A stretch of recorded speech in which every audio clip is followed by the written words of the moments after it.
Wabarakatuh. Saya ulang karena yang jawab baru 43,76%. Selamat pagi. Assalamualaikum warahmatullahi wabarakatuh. Alhamdulillah, yang menjawab saya doakan masuk surga. Selamat siang ya. Mohon maaf terlambat karena tadi baru mendarat dari Jakarta. Seyogianya berangkat jam 6. Ternyata pesawat banyak yang kosong Pak, jadi digabung. Itu pun isinya saya hitung kira-kira 1/5 sampai 1/4. Jadi masih tetap kosong. Yang saya hormati Kepala Dinas Pendidikan dan Kebudayaan Provinsi Kalimantan Timur, Bapak Anwar Sanusi. Yang saya hormati yang mewakili Kapolda atau Kapolres ini? Di Lantas, yang mewakili di Lantas, ya. Ini karena baru datang terus langsung suruh sambutan, jadi tidak tahu apa namanya pembukanya seperti apa ya. Dan seluruh, ya tentu saja seluruh hadirin yang berbahagia. Pertama-tama marilah kita memanjatkan puji syukur kehadirat Allah Subhanahu wa taala. Alhamdulillah hari ini kita bisa melaksanakan pertemuan tatap muka, tentu saja dengan tetap menjaga protokol kesehatan. Karena belakangan ini protokol kesehatan itu lebih tinggi daripada protokol istana. Jadi protokol istana pun harus tunduk kepada protokol kesehatan. Nah, mudah-mudahan 2 minggu terakhir ini kalau kita lihat tingkat yang terkonfirmasi mengalami penurunan dan tingkat kesembuhan terus melampaui tingkat yang terkonfirmasi, dan tingkat kematian juga mengalami penurunan walaupun masih agak tinggi juga. Nah, kita tentu berdoa mudah-mudahan wabah pandemi COVID-19 ini bukan hanya di Kalimantan Timur tetapi di seluruh Indonesia dan di seluruh dunia ini segera selesai lah begitu ya, sehingga aktivitas seluruh masyarakat itu bisa normal kembali. Hari ini ada kegiatan pengembangan kurikulum pendidikan lalu lintas atau PLL jenjang SMA. Pemerintah Provinsi Kalimantan Timur menyambut baik langkah ini ya, karena negara manapun yang ingin maju harus disiplin. Itu kuncinya adalah disiplin. Dan tentu pihak kepolisian nanti yang termasuk pembinanya, saya ucapkan terima kasih Pak, kerjasama yang baik. Yang kedua, kalau kita ingin maju, kita harus menyintai produk dalam negeri ya. Saya pernah tahun sekitar 2003 ya jalan-jalan ke Korea Selatan, bukan jalan-jalan lah ya, studi untuk membangun stadion, karena tahun 2008 kita menjadi tuan rumah Pekan Olahraga Nasional yang ke-17. Kebetulan ke sana saya sudah punya niat lah, jadi baiknya saya beli HP Samsung, pasti murah dan pasti keren begitu pikiran saya. Saya cari di mall, di supermarket, dimanapun, ternyata yang dijual di sana itu yang sudah keluaran lama di Indonesia. Coba, artinya apa? Dia mengutamakan komoditas ekspor, ekspornya yang dipikirkan. Yang dijual di dalam negeri biar itu dibeli oleh warga Korea Selatan. Dan sekarang Samsung jadi rajanya di dunia ya untuk teknologi handphone yang lengkap sekarang. Nah, oleh karena itu kedisiplinan ini sangat penting. Kalau di dalam ajaran Islam dikatakan kalau kamu punya anak, ajaklah untuk melakukan sholat ketika umur 7 tahun. Dan kalau umur 10 tahun, pukul. Kalau dia tidak mau sholat, tentu pukul dengan pukulan yang tidak membahayakan. Nah, jadi memang belajar dari sejak kecil, kedisiplinan sejak kecil itu penting sekali. Siapapun orang yang berhasil, pasti disiplin itu menjadi menu utama. Kita ingat Elias Pikal ya, pernah juara dunia tinju ya. Setelah dia meraih juara, dia tidak mau lagi Pak berlatih seenaknya sendiri, semaunya sendiri. Apa yang terjadi ketika saya waktu itu sebagai ketua bidang Humas PBPON ya, mundar-mandir ke KONI pusat. Kerjaannya Elias Pikal itu apa? Jadi satpam Pak, di KONI pusat. Itu karena dibantu saja, jadi satpam.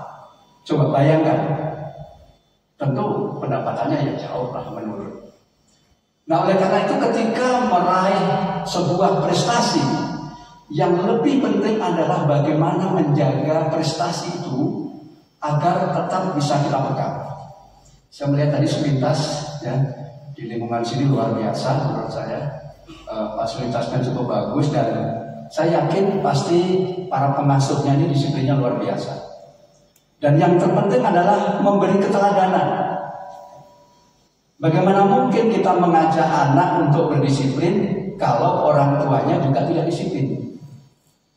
Anak disuruh belajar, ibunya nonton sinetron. Nah, nggak ketemu itu.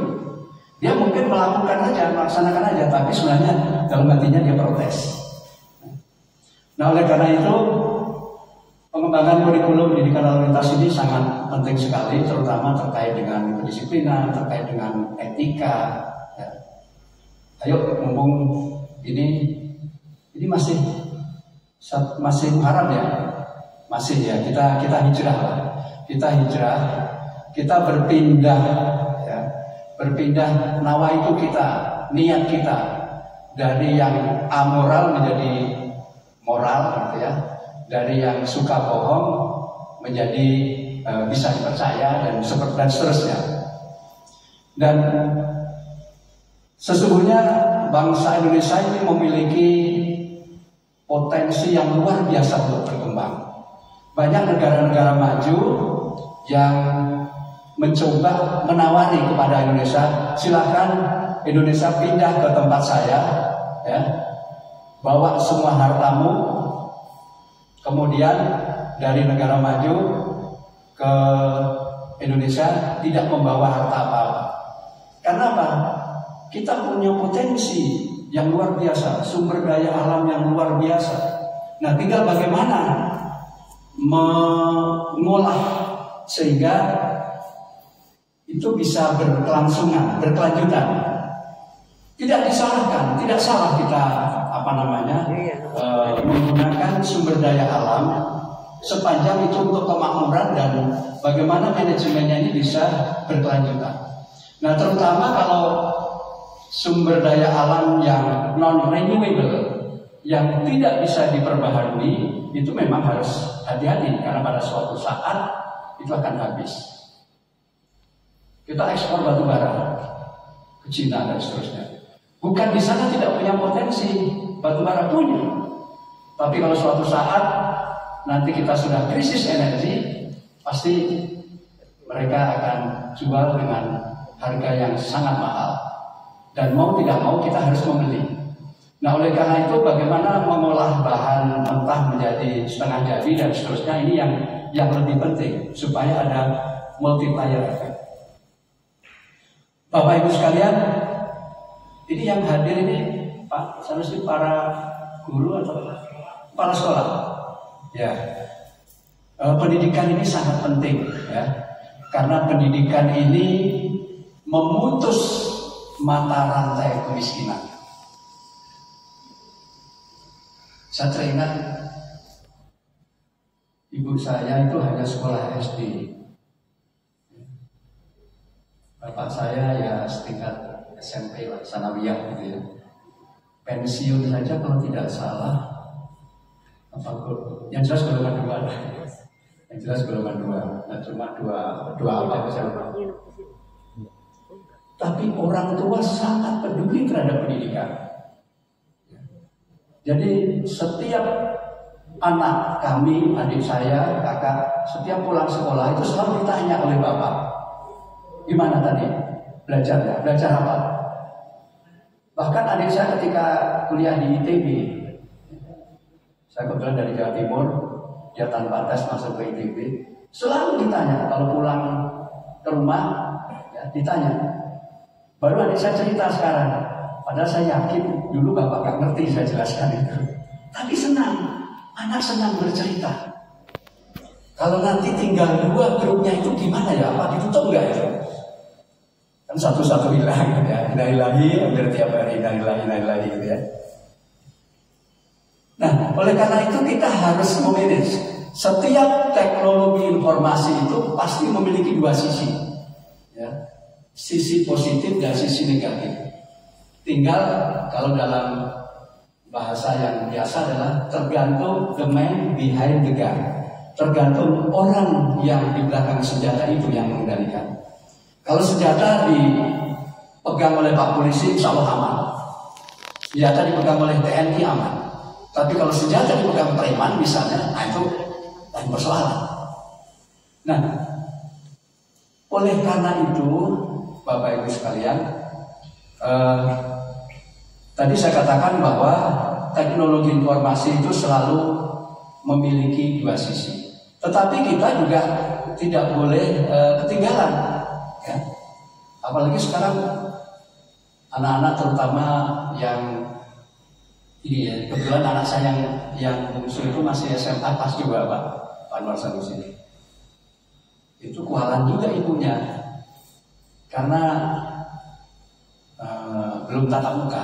Mudah-mudahan kita level kita masih level 4 ini. Mudah-mudahan segera turun ke level 3 sehingga kita bisa diizinkan untuk melakukan proses pembelajaran melalui tatap muka.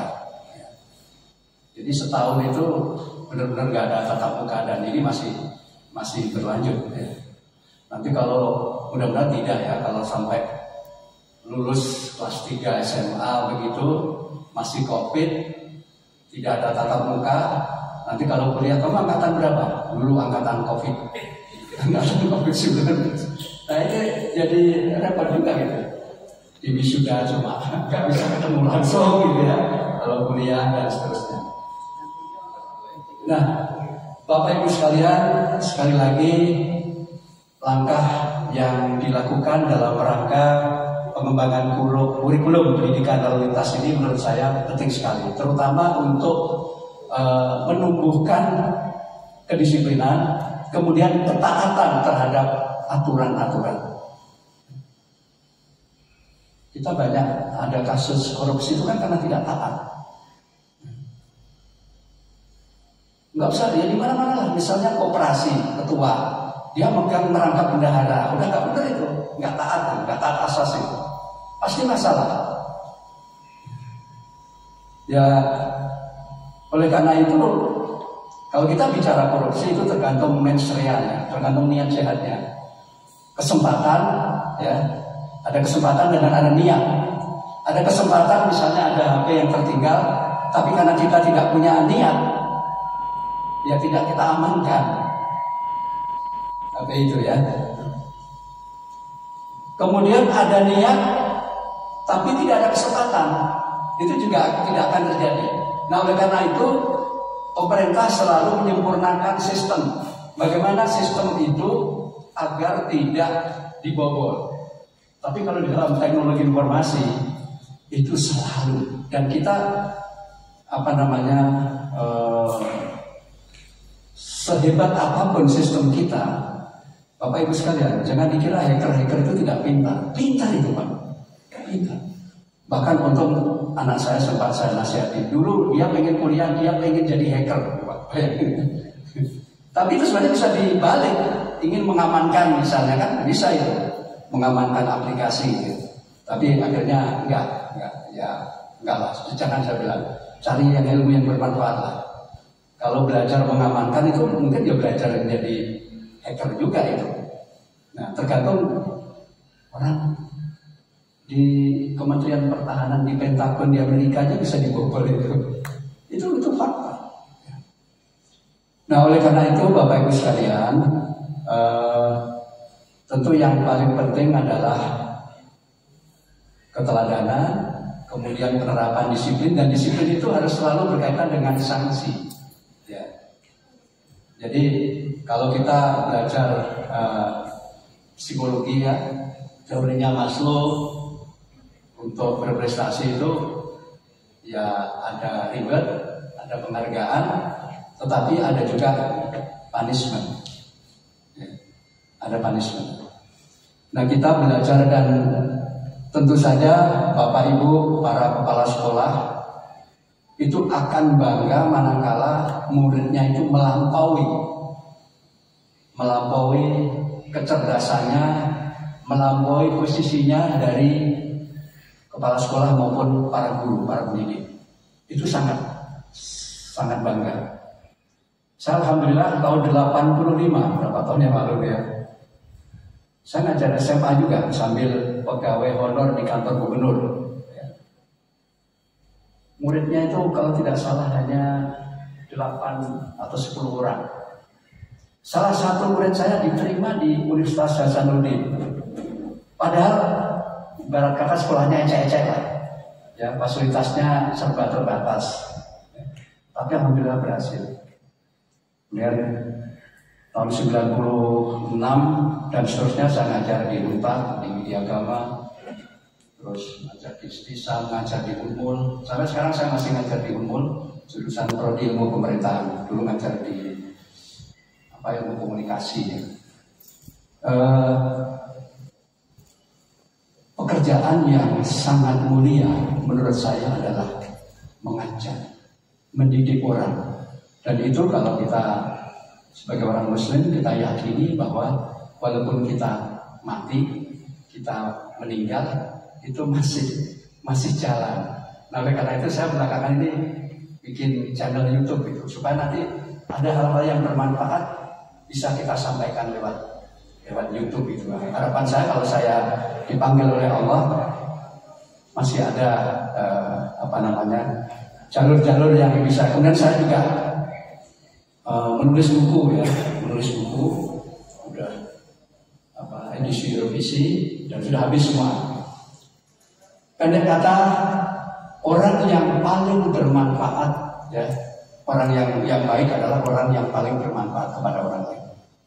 Jadi kalau ibarat pohon, walaupun daunnya lebat, tetapi kalau dia tidak berbuah, maka dia tidak bisa memberikan manfaat. Nah, mari kita wujudkan keinginan kita. Jadi ada namanya rekayasa. Ya. Pendidikan itu sebenarnya rekayasa. Dan yang paling penting menurut saya, ya, itu adalah motivasi, Bapak Ibu sekalian. Saya lulus S3 itu sudah usia 58 tahun, ya, kuliah sambil ya di Unpad, Universitas Pajajaran. S2 saya tahun 95 selesai, lama sekali.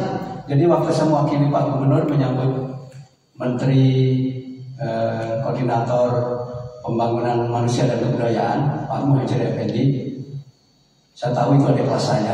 Saya tanya, Pak, Bapak lulus tahun berapa? Saya waktu reformasi, berarti 98 Pak. Saya 95 selesai. Saya minta nomor Bapak, oh ya langsung aja nomor saya. Jadi, tapi semangat untuk belajar itu harus terus sampai kita mati. Ya. Nah, oleh karena itu, saya sedikit cerita, ini waktunya sudah ada ya? Habis ya? Nah, saya sedikit cerita saja, bukan maksudnya dia, bukan ya. Jadi ketika saya sekolah SD, ibu saya itu mengharapkan supaya saya belajar, pokoknya entah SMA, entah ekonomi begitu ya. Sementara bapak saya, waktu itu bapak saya kepala kantor urusan agama kecamatan, pengennya supaya ada yang meneruskan di pendidikan agama. Apa yang saya lakukan? Dua-duanya saya lakukan. Jadi pagi saya sekolah negeri, SD negeri, kemudian siangnya saya madrasah ibtidaiyah. Terus begitu saya merangkap. Saya SMA jurusan IPA, tapi saya juga kursus tata buku dan lulus UNA. Itu waktu itu berat sekali. Dari 30 orang yang lulus itu 3 orang, termasuk saya. Nah, artinya apa? Kalau kita sudah sibuk dengan pendidikan, maka anak itu tidak akan waktunya itu tidak akan untuk hal-hal yang negatif lah gitu ya. Karena udah capek. Tapi memang gangguan sekarang dengan dulu memang beda sekali. Sekarang namanya gadget ini, waduh.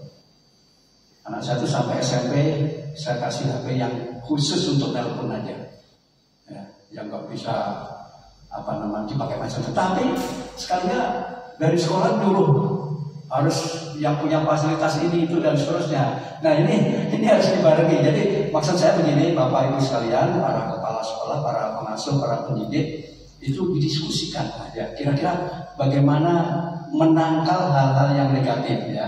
Karena bagaimanapun tadi saya katakan teknologi informasi itu selalu memiliki 2 sisi. Ada positifnya, ada negatifnya. Tergantung bagaimana kita menggunakan. Nah, kalau kita melihat misalnya TikTok, sering kan cuma untuk ya gitu aja. Tapi dipakai untuk hal yang baik juga bisa. Atau pasang status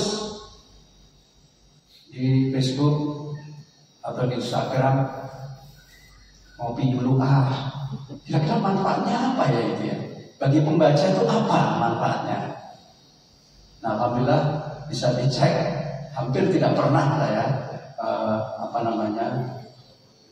memposting hal-hal yang tidak bermanfaat.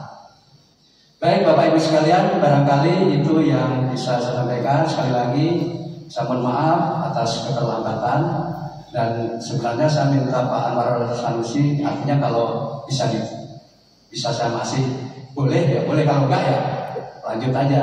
Saya kira yang membuka itu Pak Wagub, jadi saya sudah langsung ke Samarinda, sekali baru saya baca saya. Baik, terima kasih Bapak Ibu sekalian atas kerjasama yang baik. Mudah-mudahan langkah ini langkah yang pertama ya di Kaltim Pak Anwar Sanusi ya, karena ini kan pengembangan kurikulum kan, artinya hasilnya ini nanti berpengaruh terhadap pola atau model pendidikan lalu lintas.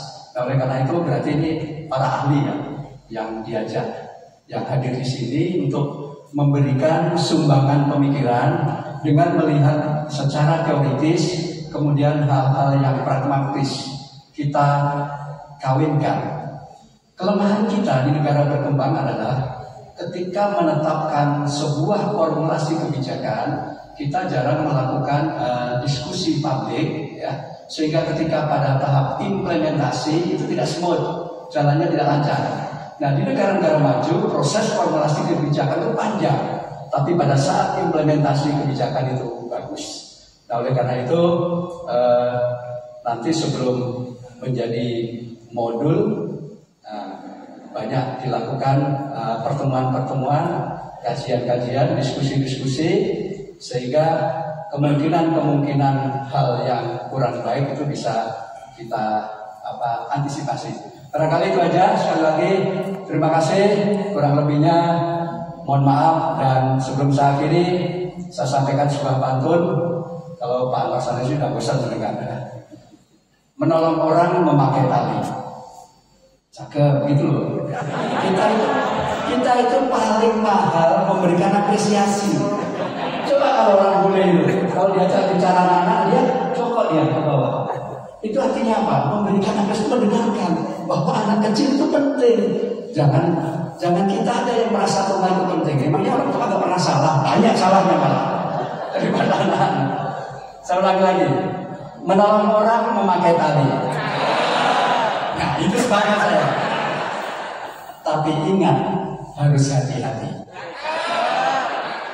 Hidup ini hanya sekali, maka jadikan hidupmu lebih berarti lagi. Angelina Sondra bernyanyi sedih. Cukup sudah dan terima kasih. Wassalamualaikum warahmatullahi wabarakatuh.